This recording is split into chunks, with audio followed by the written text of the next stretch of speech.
I came from a family of teachers. My uncle taught. His wife retired as a principal. My own father was a teacher. My mother did not only teach, she owned the school. And also I have sisters, two of them, that are also teachers. So for me, teaching is not just a profession. It's not just a calling. Teaching is an inheritance. So if there's something I inherited from my parents, I inherited teaching. And I know some of us here will be like me. I did not apply to teach. I went to University of Benin. And the reason why I accepted the course was because I had to leave the house with the intention of switching to medicine. I applied for medicine and surgery, by the way, and I was blessed with education biology. It was a blessing. Then it was like a curse, but now I can see that it's a blessing. There was a particular question that everyone has been trying to ask, and the question has defied several kinds of answerings because we live in a generation whereby the profession of teaching has been waterized and people don't want to value us again. So I went into school trying to see how I could be able to answer that question. And the question is, can anything good come out of teaching? Now we can quickly say yes, but it's not about our answer yes. We need to see it. So in the quest of trying to see it, I went to school. It was in 300 level first semester that I discovered my passion for teaching. After trying to write JAMB to escape from education, and it did not work, I discovered the passion and I decided to start behaving like a teacher. I saw the inferiority complex that was placed on us. Thank God it's a college of education, so we are all education students. For those of us that went to the mixed, we saw oppression. Medical students with their tie and they would dress properly. The worst of them all were the students from law with their white and black. Very, very oppressive. When you see them, it's as if they just won a case of $1 million. And that pressure was so much. So I had to start working on my mindset. I'm a teacher in training. It's not because I'm cursed. I'm a teacher in training because I'm going to be handed an opportunity to raise generations. My mindset began to change. I had to start dressing like a noble teacher. We so carried it to the point that some persons mistook us for pharmacy students. They will see me, they say, are you a pharmacy student? No, I'm a teacher in training. And it was very, very surprising. And because of I knew where I was going to from 300 level first semester, I accepted my fate that I have been blessed to be a teacher. I never applied for any other job apart from teaching till date.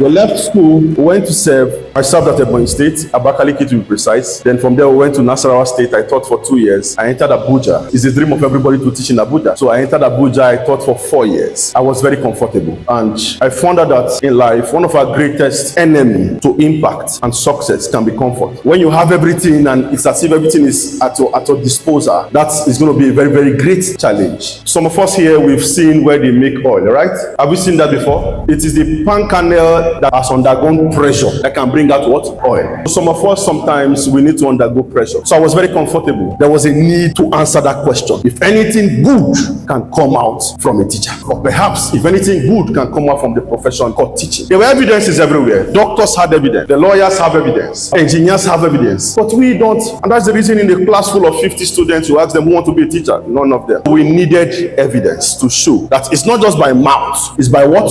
Action. We began that adventure to search and to answer that question. And while going through different places, one thing about me, I go beyond what I'm paid to do. My salary and my job description gives me to do this. I go the extra mile. And in going the extra mile, I was able to learn things that later helped me in life. So in 2022, there was an employment for teachers, and I was among those that applied. And I thank God today, I don't know if the governor will ever see it, but he employed 1,500 teachers, and I'm one of them. That was a governor, a COA.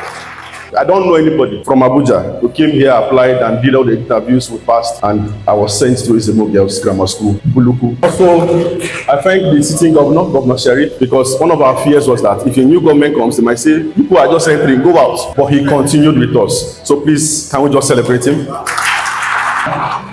The first day I landed at Iseduku Junction with my bag, I was having just 8,000 naira left. Nowhere to turn to. But the next day, the 8,000 became 2,000 naira. And there was no one to call, no one to turn to, because I had to wait till it is my turn to get paid. It's a process. And we went there, and I saw Shege. As a matter of fact, hunger sat me down one afternoon and said, I would deal with you.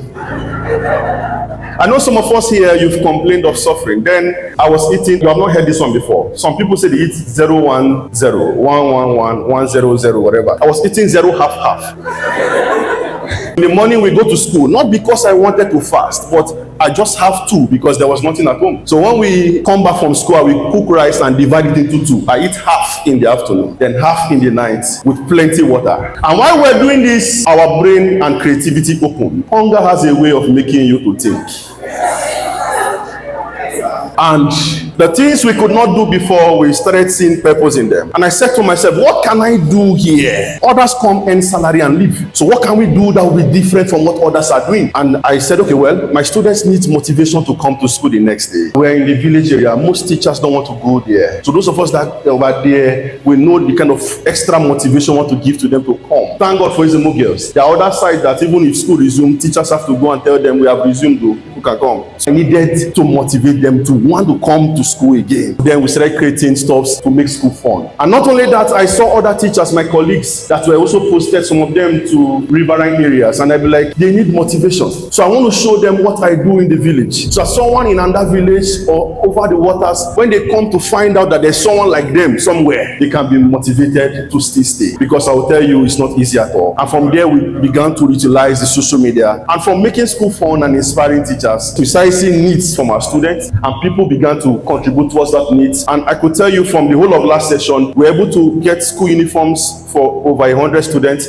sandals for over 150 students, school bags, different things. As a matter of fact, there were students that their parents just came and dropped them in school. So we're the ones that enrolled them, we're the ones that paid school fees, we're the ones that bought uniform, bought sandals, bought school bag. All of them by the instrumentality of what we do and position on social media. So I came to tell someone here that it does not matter where you are. It does not matter if you're in the college of education and they think that you are small. No. If you can be able to go beyond your comfort and put yourself under pressure, something will come out. And when that thing comes out, whatever corner you find yourself, your generation will look for you. And to the glory of God, from the village, we have been blessed by several persons across the world. From the village, they've invited us to speak in different states and counting. From the village, several impact is coming to our generation. From the what?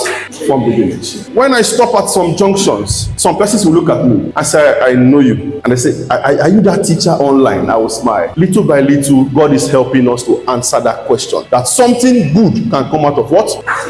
The problem is not with the profession. The problem is with me and you. If we can be able to push ourselves and bring out that thing that lies within us and go beyond what we are paid to do and go the extra mile to see how lives can be blessed, our communities can be transformed, our generation will remember us for good. Something good can come out of what? Teaching. And in case you are not aware, you can pick up your phone and search for Teacher Chiki online, and you can see that good things can come out from a teacher. And you yourself, something can come out from what? From you. And to the glory of God, part of what we'll be doing next year is a tour, a campus tour, to see how we could be able to reach other education students, to tell them don't give up. We are out here, we are succeeding. You can come out and also what? Succeed. The Lord will help us all. Thank you so much, and God bless you.